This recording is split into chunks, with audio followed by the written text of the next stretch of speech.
ചേതൻ കോഴിക്കോട് നിൽക്കുന്നുണ്ട്. Chetan, good morning. Kozhikode മഴ എന്താണ്? കഴിഞ്ഞ ദിവസങ്ങളിലൊക്കെ മഴയുണ്ടായിരുന്നല്ലോ. നഗരമേഖല, തീരദേശ മേഖല, ഒപ്പം തന്നെ മലയോര മേഖല, എങ്ങനെയുണ്ട് ഇപ്പോൾ കോഴിക്കോട്?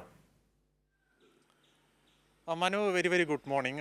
കോഴിക്കോട് നഗരത്തെയും അതുപോലെ തന്നെ കോഴിക്കോട് ജില്ലയെ സംബന്ധിച്ചിടത്തോളം വളരെ ആശ്വാസകരമായ ദിനമാണ് ഇന്ന് എന്ന് വേണം നമുക്ക് പറയാൻ. കാരണം മഴ പൂർണ്ണമായും വിട്ടു നിൽക്കുകയാണ്. ഇന്നലെ രാത്രി ഈ നഗരമേഖലയിൽ അല്പസമയം ഏതാനും മിനിറ്റുകൾ മഴ പെയ്തതൊഴിച്ചാൽ മഴ പൂർണ്ണമായും വിട്ടുനിന്നു. ഒരു ആശ്വാസകരമായ വാർത്ത ഇപ്പോൾ ഇവിടെ വെയിൽ പ്രത്യക്ഷപ്പെട്ടിട്ടുണ്ട്. അത് തന്നെ വലിയൊരു വാർത്തയാണ്. പറയാനുള്ളത് ഈ മലയോര മേഖലയായ താമരശ്ശേരിയിലും അതുപോലെ തന്നെ ഈ തീരപ്രദേശ മേഖലയിലൊക്കെ ജാഗ്രതാ നിർദ്ദേശമുണ്ട്. ഈ താമരശ്ശേരിയിൽ ഇപ്പോൾ അല്പം മഴ പെയ്യുന്നുണ്ട്, ഒപ്പം തന്നെ വടകരയിലും മഴ പെയ്യുന്നുണ്ട്. ഏതായാലും ജില്ലയെ പൊതുവായി സംബന്ധിച്ചിടത്തോളം വളരെ ആശ്വാസകരമായ ഒരു വാർത്ത, ആശ്വാസകരമായ ദിവസമാണ് ഇന്ന്. മനുവിനറിയാം, കഴിഞ്ഞ ഒരു മാസമായി ഞാൻ കാസർഗോഡ് ജില്ലയിലായിരുന്നു.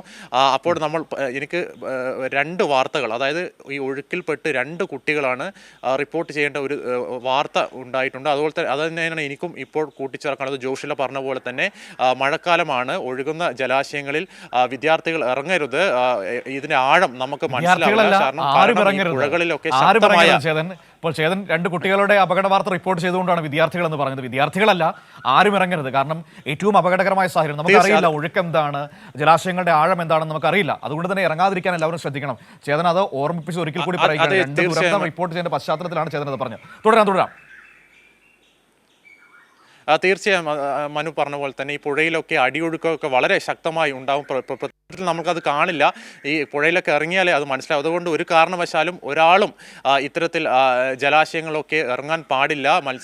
അതുപോലെ തന്നെ തീരപ്രദേശങ്ങളൊക്കെ ജാഗ്രതാ നിർദ്ദേശമുണ്ട്. ഈ കോഴിക്കോട് ജില്ലകളൊക്കെ കടൽക്ഷോഭം ഉണ്ടാകാനുള്ള ഒരു സാധ്യത ഉണ്ട്, ഇപ്പോഴില്ല. അതുകൊണ്ട് ഈ തീരപ്രദേശത്ത് താമസിക്കുന്നവരൊക്കെ ജാഗ്രതാ നിർദ്ദേശം പുറപ്പെടുവിപ്പിച്ചിട്ടുണ്ട്. എന്തായാലും ജില്ലയെ പൊതുവായി സംബന്ധിച്ചിടത്തോളം മഴ ഇപ്പോൾ നിൽക്കുകയാണ്. വെയിൽ വന്നിട്ടുണ്ട് മനു. ശരി, ഏതായാലും കോഴിക്കോട് വെയിൽ തെളിഞ്ഞിരിക്കുന്നു എന്നാണ് ഇപ്പോൾ ചേതൻ നമ്മളോട് പറയുന്നത്. മഴ വിട്ടു നിൽക്കുന്നു, പക്ഷേ ജാഗ്രതാ നിർദ്ദേശമുണ്ട്. അതുകൊണ്ട് തന്നെ നമ്മൾ അതിനനുസരിച്ച് മുന്നോട്ട് പോവുക. എപ്പോൾ വേണമെങ്കിലും മഴ പെയ്യാം. ഇപ്പോഴത്തെ മഴയുടെ പ്രത്യേകത എന്ന് പറയുന്നത് ഒരുപാട് മഴ കുറഞ്ഞ സമയം കൊണ്ട് പെയ്തിറങ്ങുന്നു എന്നതാണ്.